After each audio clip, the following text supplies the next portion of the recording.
Well, greetings everyone. Welcome back from your busy summers. I hope it has been a fruitful one for you. Here at the national headquarters, we're in the process now of wrapping up our summer with the last of the big events. That's going to be this weekend, September 8th, Theosophy. But I'll get a chance to tell you more about that in next month's blog.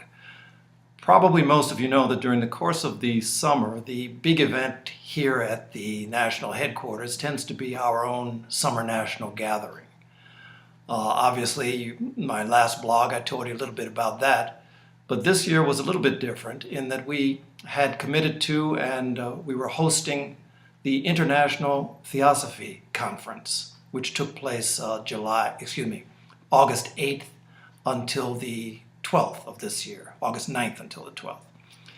And that event brought together various groups from the Theosophical tradition, all under one roof. It was the first time that we had ever hosted it, that the Adyar Society had ever hosted the event, and we had it here at our Alcott National Headquarters, which is a perfect venue for such an event.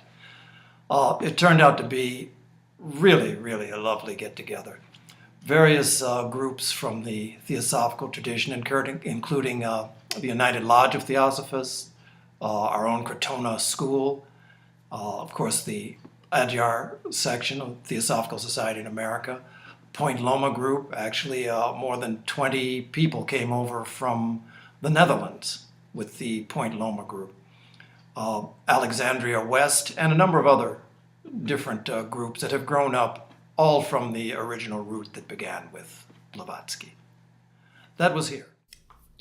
The program was attended by approximately 100 people on any given day were in attendance. And it started off in the evening with Jim and Sally Colbert, who had long been president and guided the organization. Gerrit Rieg is the new president. From Holland, there was a contingent that was led by Herman Vermeulen.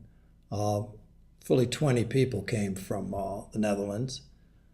So we had opening night, and then there were a number of speakers who spoke on behalf of the various publications. Jan Kind from Brazil with Theosophy Forward. We had talks from Dara Eklund.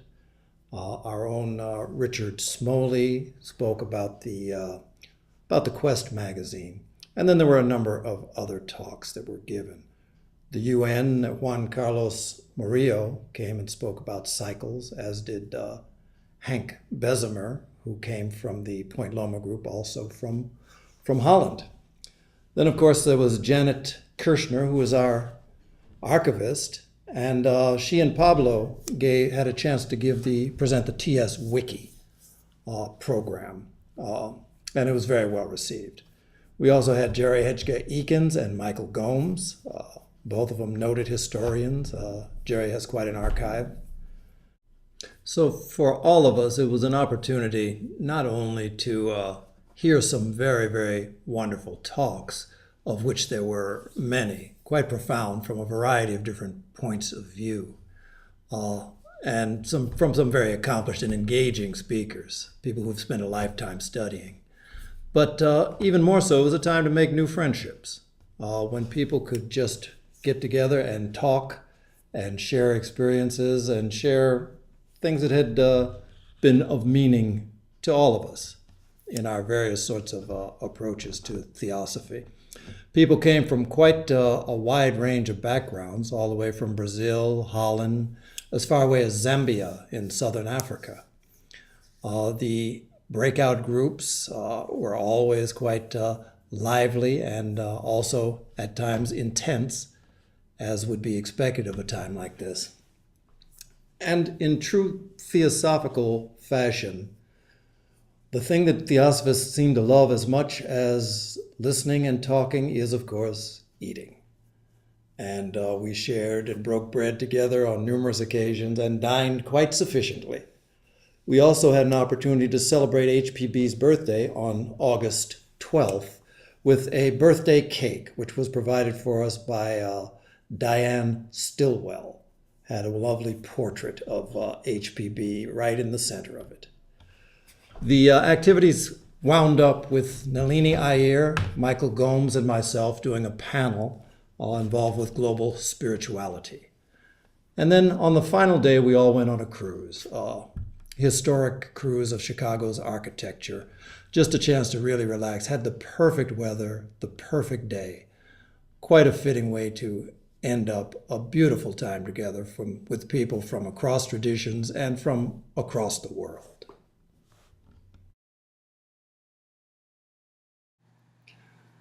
The day after all of the festivities around the ITC program ended, found my wife Lily and me on a plane on our way out to the Northwest.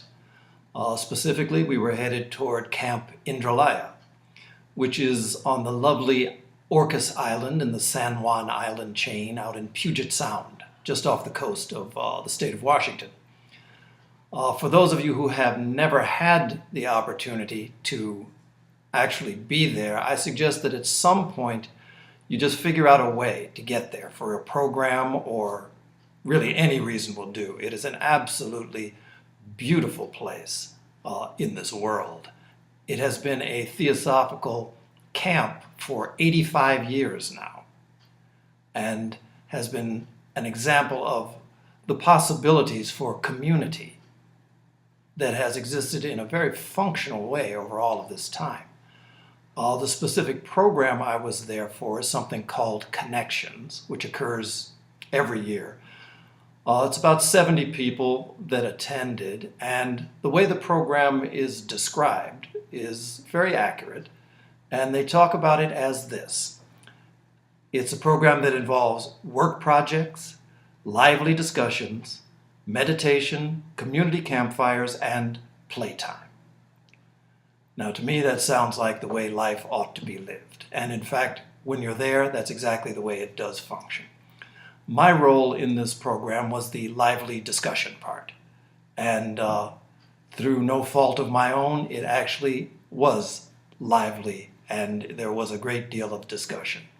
My particular focus was on the essentials of spiritual practice, a subject which has been attracting my attention certainly more and more as days go by. The composition of the group that was there was everything from age 8 to age 80. And because it has been a... Yeah. Well, all right. In the midst of doing this blog, we have had some dignitaries to come here. Would you please stop laughing? You're messing up the blog. We've had some dignitaries to come here from the Northwest. And I was told that they were doing a tour of the building. So here they are, straight from Portland, Oregon. And I was just out there for their centenary back in, I think it was November, right? September. So anyway, introduce yourselves. Here you go. Chair out of the way. Ellie Lawrence, the treasurer of the Portland Lodge. And this is? I'm Dana Lilly, the secretary of the Portland Lodge. So here you have it. They were getting a tour once again. Yes. And they've been here. Let me sit here so you know who's talking. They've been here before. And so I just told them this is a perfect opportunity to get them into the blog. And I told Ellie in particular, she said she likes the blog. And I said, when it comes on again, this is going to be your favorite part. The one with you in it. Or not. Or not. But it's a wonderful thing. Very often people do come here and get a chance to visit, and it's always really special to connect with the folks. Yeah, So it's a renewal. Yeah. So good. Any parting words? Words of wisdom for the folks? Come to Portland. That's the wisest thing you could do. It's a beautiful lodge. Yeah, thank Beautiful. You. Thank you. All right. Thank you, Toodle. Tim. Thank you. All right. Bye-bye. So the trip began, as I said, in Wheaton, and we took a plane and then a bus over to the Anacortes Ferry. Orcas Island, Indraliya, you can see highlighted there in the island chain of the San Juans. And every time you come, it's just a magical trip just getting over there. It's a ferry ride, and you go through these islands, some of them completely uninhabited. Just beautiful wooded islands, very typical of this part of the Northwest.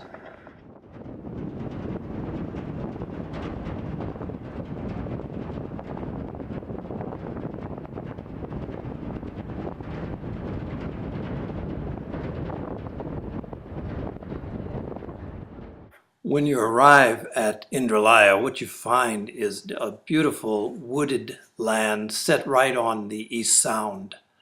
So you have water, you have beautiful woods, just a remarkable sort of natural setting. There are pathways going all throughout the property, which is over 200 acres of this seafront land. So a lot of what you find yourself doing during some of the off time is taking walks and discovering new places. The meals and a good deal of the downtime is spent in the main building. There's also a garden which provides a good deal of the food that we would eat at every meal. The meals are cooked by volunteers, as everything is by volunteers, and quite a range of food came straight from the garden. Of course, part of the time was spent doing really substantial hands-on work projects with the grounds, with the buildings. Different people volunteered. My wife Lily volunteered, cooked a couple of Indian meals, well received. But there's always something that you can find, regardless of your skills or training. After each meal, we would spend time just in a quiet circle gathered outside of the main building. And of course, there was downtime. A significant portion of it for some went into solving these elaborate sort of jigsaw puzzles. I can say I participated and put in all of 5 pieces to make this thing a resounding success. And here I am taking credit for it. The meetings, the lively discussions were held outside, and there are always a couple of key places, places that Dora used to always like to sit under the apple trees. We did shift with tradition a little bit because it was quite hot, so we had to find some shaded areas. It's a very, very casual setting with mats on the ground for people who prefer to lay, and then chairs for people who prefer to sit. And people took advantage of the whole range of it. Oftentimes choosing to hear the lectures and the talks in a variety of different ways. But it was something that was very, very relaxed and perfect atmosphere for hearing and sharing. Food, of course, as always, and camaraderie. Also, we had campfires most every night, at which very often it would begin with the youngest playing games, some of which I didn't fully understand, but they were always a lot of fun. Fun was part of every aspect of the Connections program, as was volleyball. And I hate to say that some of these older people suffered injuries. Names will be withheld, but Minor was one of them. Minor Lyle, who you see in this picture with Leonie, myself, and Lily. And again, even in the midst of work, there was plenty of time for camaraderie across the generations. It's a beautiful place, a place that, again, generations have been coming to. And finally, I have this to report. A wonderful thing happened. On August 9th, I had the opportunity to sign a formal document with Elisabeth Trumpler. Elisabeth had been the head librarian here for 13 years, retiring in 2005. But during that whole time, it had been her dream to establish a fund which would make it possible to have professional library help to care for the Olcott Memorial Library into the future. To that end, what she did was she made annual contributions to a fund that gradually reached a point where finally it was something that's going to be included in the Theosophical Investment Trust, with the idea that it will help the library in perpetuity. So on August 9th, Elisabeth came into the office and we had the opportunity to really sign the papers. It's a wonderful example of how planned giving and foresight can create opportunities that will benefit the Theosophical Society for years to come, long after the time that we're here and are gone. So kudos to Elisabeth, and thank you for the example that you have given throughout your time here and continue to give. So that's it for now. I'll look forward to seeing you again next month.